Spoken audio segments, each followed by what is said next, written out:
সে একজন পতিতা, সমাজ তাকে ঘৃণা করত, কেউ তার সাথে কথা বলতো না।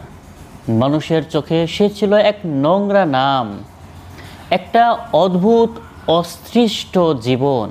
কিন্তু প্রিয় দর্শক, আল্লাহর দরবারে মানুষের পরিচয় নয়, আল্লাহর দরবারে গুরুত্ব রাখে একটি কাজ, একটি নিয়ত।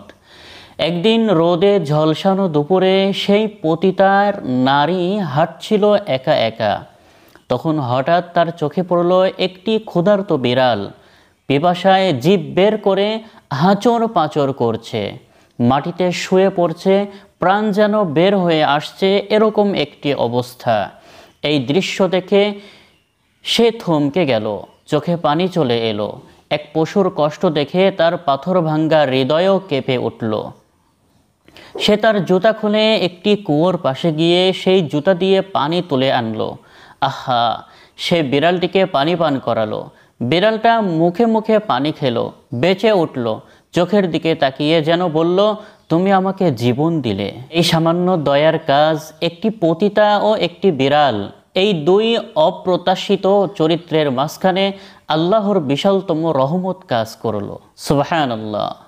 প্রিয় দর্শক, হ্যাঁ, রাসূলুল্লাহ সাল্লাল্লাহু আলাইহি ওয়াসাল্লাম বলেছেন, একজন নারী যে পতিতা ছিল, একবার একটি বিড়ালকে পানি পান করিয়েছিল। এই কাজের কারণে আল্লাহ তাআলা তাকে ক্ষমা করে দিলেন এবং তাকে জান্নাত দান করলেন। সুবহানাল্লাহ। হাদিসটি সহিহ বুখারীর 2363 নম্বরে বর্ণনা করা হয়েছে।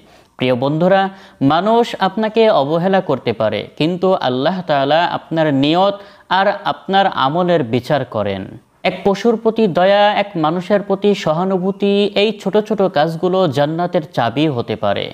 এই জন্য কাউকেই ছোট ভাববেন না, ছোট চোখে দেখবেন না, নিজেকেও না। কারণ আপনি জানেন না আপনার কোন কাজ আল্লাহ তাআলার কাছে প্রিয় হতে পারে, আপনার মুক্তির রাস্তা হতে পারে।